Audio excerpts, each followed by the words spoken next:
One of the interesting plants that we have is here beneath where I'm standing. It's right on the edge of this little branch, which I'm calling Nodding Trillium branch because it's got so many seeps and springs on it. But this patch was brought here as a small clump in 1969. So it's been spreading laterally along the bank, which is pretty much the usual habitat for Shortia, or better known as Oconee bells, at least in South Carolina where the plant originates. So this plant originated in what is now the bottom of Jocassee Lake. So this is a remnant from the original population that Andre Michaud may have seen or seen in an area near where he was. And that one was the one that wound up in the herbarium at Paris that Asa Gray saw, got a sense of recognition of what it was, named it after Charles Short, who was a Kentucky medical doctor that apparently Gray knew. So Asa Gray named it, but he hadn't seen it. And he was trying to find it, and it was nearly 100 years before the plant was refound so that botanists knew where it was. And that was not here, but rather it was up in Marion, which is north of here, and it was a different variety than this one, which is here. This one has longer styles. That's the little structure on top of the ovary, and that one up there is shorter. So this plant here, and some others that are scattered around, because in 1969, when my wife Jean and I went down to Jocassee because we knew that lake was going to be filling, and they were clearing the edges of the lake so that the trees are not sticking up at the edge of the lake itself. And we went in there and got 50 bushels of this and brought it back for the Tuckasegee Valley Nursery, which no longer exists, but that's what we did. We brought him that much, and I think he might have given me $50 for it. But that was the point. We wanted to keep the population record of it. Shortia galicifolia. Galicifolia like galax. It's a relative of galax, which does not grow well here, but it does. This one does very well. There's another interesting plant here that is a native, and this is a buttercup. It's called a hairy buttercup, and you can see it occurs on the bank here opposite the Shortia plants. This reminds me of a story, and I'm saying this is a story and it's probably a big myth. But the story goes like this. There was a soldier in Siberia who was out with his rabbit hounds hunting rabbits. And the hounds quit barking, so they obviously weren't chasing rabbits. And and he went to see if he could find out where they went, and they walked down a little ravine, and when he got down there, they were eating on something. And he thought,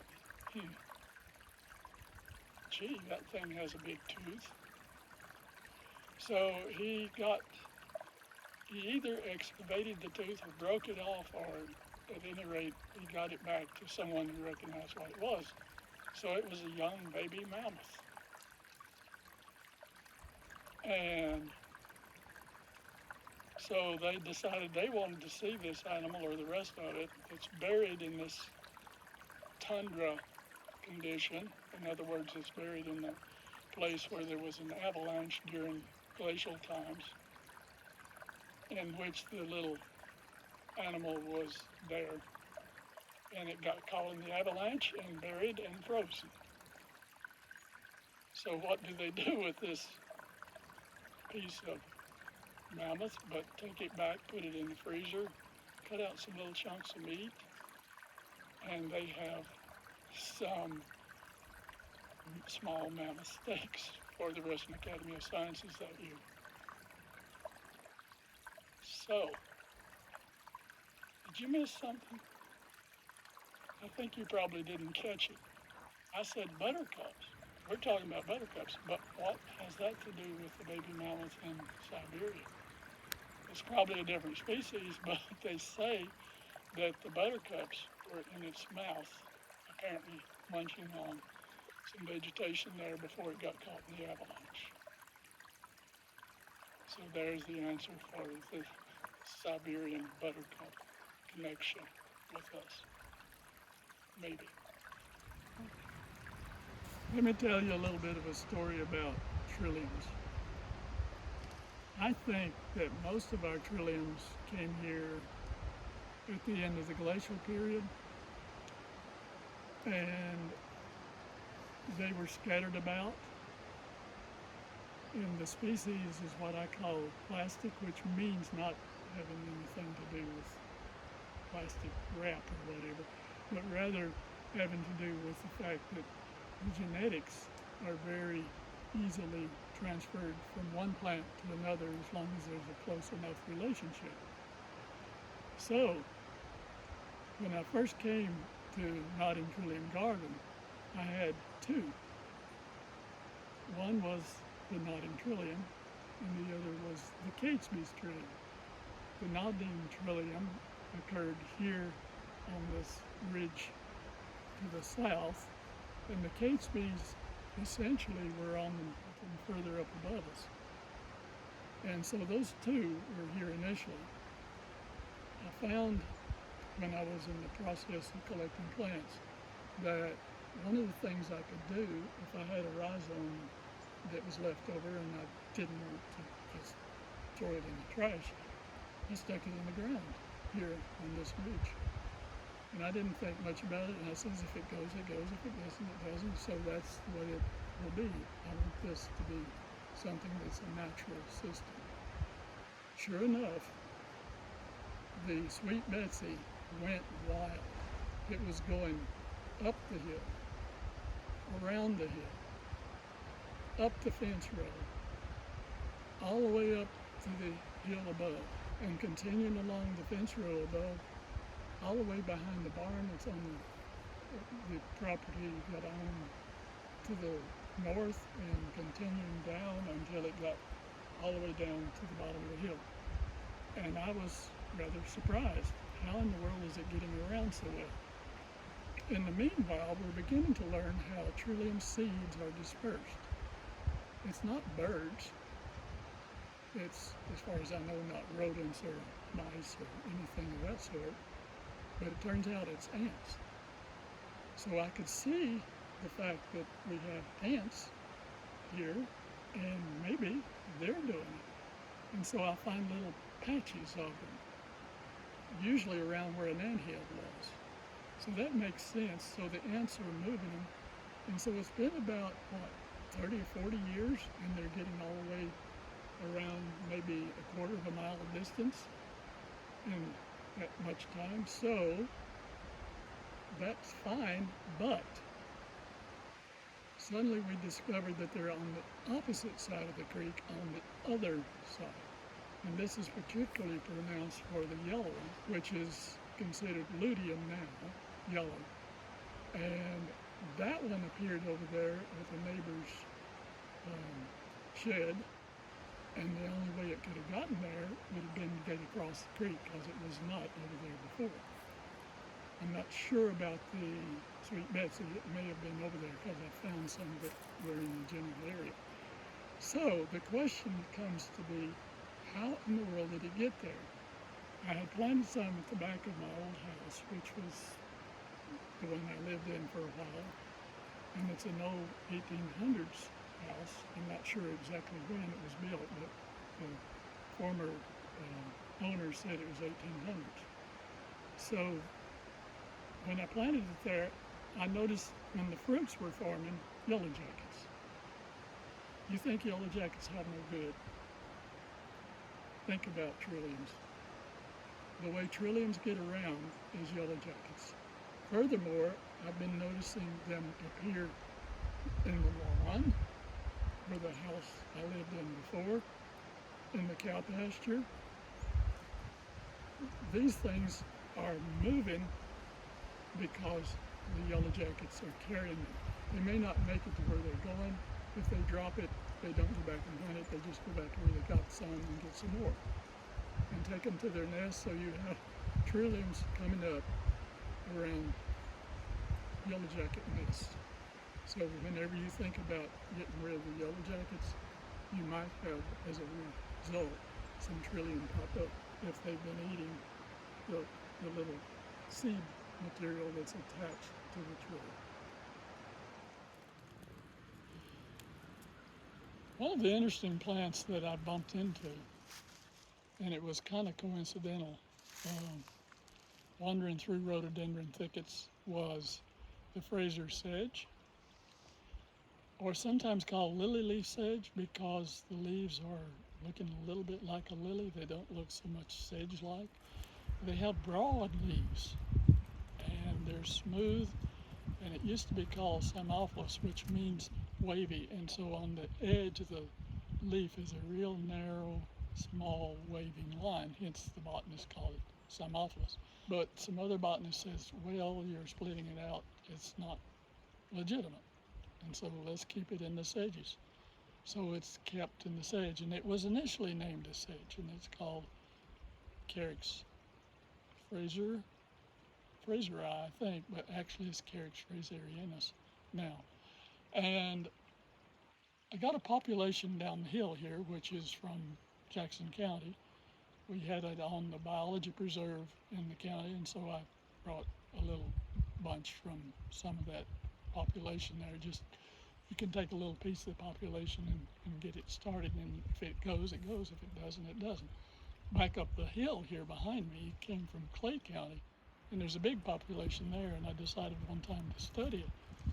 And I was going to do a pollination study, but I'd gone to the Association of Southeastern Biologists meeting that year, and I had set these little cages up made from milk carton boxes with little screens over them, and you tie, really it's women's hose over it and tie it at the top so that things can't get in it like insects and do any pollination, and you can more or less control the pollination. You have to clip the males in there before you're doing it.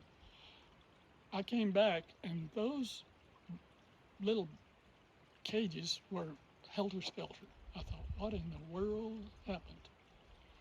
So I went over there. That's a distance of a full hour's drive, and so I went over there and I decided to go out the trail.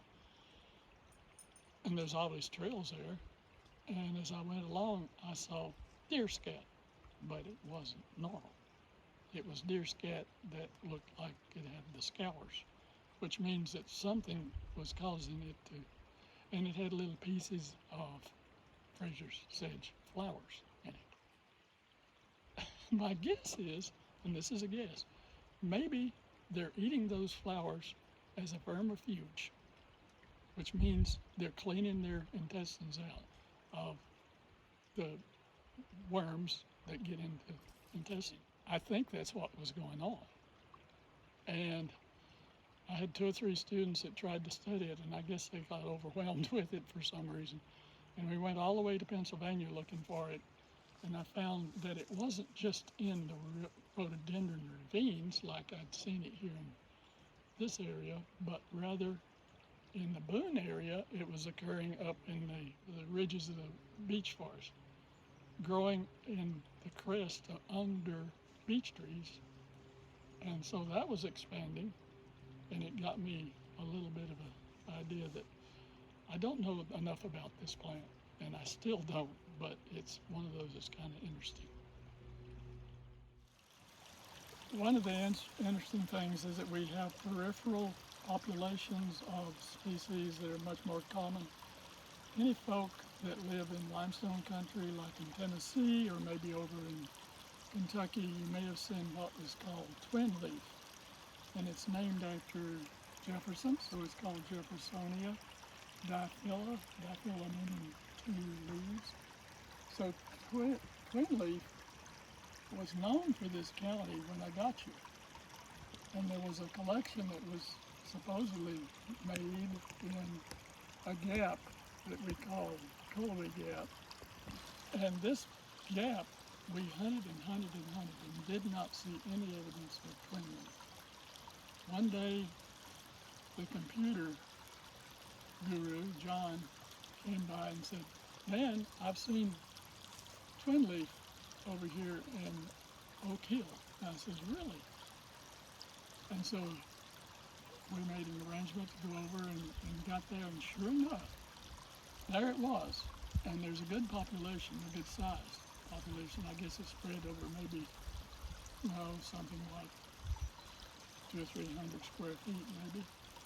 And I was asking if I could bring a piece here, so I planted it, and it's right there. And if you look carefully, you might be able to see it has twin leaves and it has petals. In other words, it comes up, it flowers, it fruits, it makes seeds, it drops them, it's gone. This is an unusual plant for this area, and we only find it here in Jackson County, and maybe 2 other counties at most in North Carolina, so it's rare in North Carolina. But if you're in Tennessee, it's nothing like rare, or Kentucky, or further north in Ohio. It's much more northern. There is a native plant that really gets thick and vigorous here. This was here when I first got here. There are patches of it that continue to exist a lot. Right here, as they age, some of them essentially are bigger, and you may see in a population a mixture of not only trout lily, which has got those trout colored speckles or speckled trout leaves, hence I think that's a common name, and Erythronium umbilicatum, which is the scientific name, is the flower, which is in bloom. When they're kind of interesting in watching over the day, when the sun hits them, their petals flower out, in other words, flare out. And at night, when it gets cool, the petals close up. So in a sense, what they're doing is they're keeping the pollen from getting washed with rain or dew. And then in the day when the sun comes out, then the petals open up again. And that's their diurnal sort of deal. They spread, and a lot of times those spread down the hill above a population, and so you get a whole sweep of them like you see here. But they occur a lot of places as a group, and you go up the hill and they're just everywhere. And further up on the mountainside here, they're very extensive. Some people say the only thing I've got is trout lily, and trout lily is abundant in the region. I don't know whether you noticed when you walked up this trail, but right here on the side to the to the right as you come up, there is this population and there's big leaves all over the place. And you think, what in the world is that? And all you have to do is break a piece of the big leaf and you'll discover, hey, that's ramps. This undoubtedly was brought here by a former owner and planted along this trail on the way up to the spring, which is behind me. And it's ramps. So they grow very well if they've got a good soil to grow in. And these have been here, at least on the right side of the trail. And on the left, they've got a cross somewhere along the way. Not only are they a cross, but they're also popping up yonder and there and up another trail. Those have all come in since I moved to the place, which was in the 1960s, like 68, when I first got here. And this plant is doing very well. This shrub is called pink shell azalea. Generally, I don't expect azaleas to live in this high mineral soil that is high magnesium soil. But I got a little strip here from here out to above the spring that they're living, and they don't seem to be upset with too much magnesium or whatever. This one is pink shell azalea, and the pink shell will be blooming here in about 2 weeks. It's got big buds. If you look carefully on the tips, you'll see some very large buds. This particular bush had fallen down in a ditch on Whiteside Mountain. And I just picked it up because it was a little bush, and I brought it and stuck it in the ground, not knowing whether it survived. And by golly, it survived about 3 or 4 decades. And it's been here, and it's getting a little bit leggy. And that means it's getting kind of, needs trimming maybe a little bit, and shaping a little. But that's that one. Now if you move over here, on this side, is one that came from my home county, and this one is called pinkster's flower, and it is an azalea also. It's one of the prettiest azaleas I think we have, including the nice pink shell, which is over there. But this one I also planted, and I got it from where my brother currently lives in the Fruitland community east of Hendersonville, and they're just all over the woods there. And so I got one of those bushes, a little one, and brought it and set it out, and it's spreading, and it's going up the hill, trying to hang on, not to fall in the ditch. And it's on this way up the mountain, and I actually give it a boost because I took a couple of little sprouts up there where the soils are more acidic, and I think I'll try and see how that one does.